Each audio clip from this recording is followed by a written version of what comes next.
Hi friends. இப்போ நம்ம சிந்து பைரவி பக்கம், அப்புறம் சிந்து பைரவியில் நம்ம சிவா ஒரு பக்கம், நம்ம ஆறுமுகம் ஒரு பக்கம். இவங்க 2 பேரும் உண்மைக்காக நீதிக்காக போராடுவோண்டா, எங்கள் சிந்துவை நாங்களே காப்பாற்றுவோண்டான்னு சொல்லிட்டு இவங்க ஃபாலோ பண்ணி அங்கேயும் இங்கேயும் விசாரிச்சுட்டு இருக்க. அப்பன்னு பார்த்து திடீர்னு ஒருத்தன் வந்து, அதாவது நகையை வச்சு இப்படி ட்ரை பண்ணிட்டு இருக்கானாமா. அவனை பிடிச்சி கடைசியில் பார்த்தா இந்த நான் உள்ளே இருக்கா நகை அப்படின்னு சொல்லி எட்டிக்கிட்டு போய் பார்த்தா அங்கே தாங்க இருக்குது. என்னடா இது, எங்கள் கோயில் நகை யாரா உங்களுக்கு எடுத்துகிட்டு வந்து கொடுத்தான்னு சொல்ல ஒரு ஆள் வந்தான், பணமும் கொடுத்தான் நகையும் கொடுத்தான். அதனால் அலையக்கா தூக்கி வச்சுக்கிட்டோம். நகை விற்கிற விலையில் நகைக்கு ஒரு பவுன் இல்லை, 1 கிராம் கிடைச்சாலும் உருண்டு போய் எடுப்போண்டா நாங்கள், எப்படா விடுவோம் அப்படின்னு சொல்லிட்டு இவரோட மைண்ட் வைஸ் இருக்க போல. அதுக்கப்புறம் கூட்டுவாங்கன்னு போலீஸ் ஸ்டேஷனுக்கு கூட்டு வந்துட்டாங்க. இங்கே ஒரு பக்கம் சிந்து அடிச்சிருக்காங்க. இதை தெரிஞ்சுக்கிட்ட நம்ம சஞ்சய், சிந்து மேலே கை வச்சிங்க அவ்வளோதான் சொல்லிட்டு வான் பண்ணி விட்டுட்டாங்க. என்ன பண்ணுறது, டிஎஸ்பின்னா சும்மா கெத்து இல்லை அப்படிங்கிற மாதிரி ஆயிடுச்சு.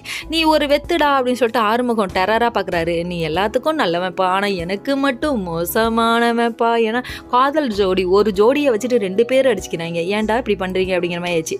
சரி விடுங்க, இது ஒரு பக்கம் இருந்தாலும் அதுக்கப்புறம் வந்துட்டு ஸ்டேஷனுக்கு தரத்தரன்னு அவனை பிடிச்சி இழுத்துருவாரு. அதுக்கப்புறம் ஊர் பஞ்சாயத்து முன்னாடி கொண்டு வந்து நிற்க வச்சிட்டாங்க. நம்ம சிந்து திருன்னு முழிக்கிறாங்க. முழிச்சதுக்கப்புறம் இப்போ நான் எடுக்கலன்னு உறுதியாயிடுச்சுல, என்னை எவ்வளவோ எல்லாரும் என்னென்ன பேசுனீங்க, ஒருத்தர் வாயில் கூட ஒரு வருத்தம் ஏதாவது சொல்கிறீங்களா, ஒரு மன்னிப்பு அப்படின்னு சொல்லிட்டு அப்படியே நாக்கெல்லாம் ஒரு பார்வை பார்க்குறாங்க மாமியாரை.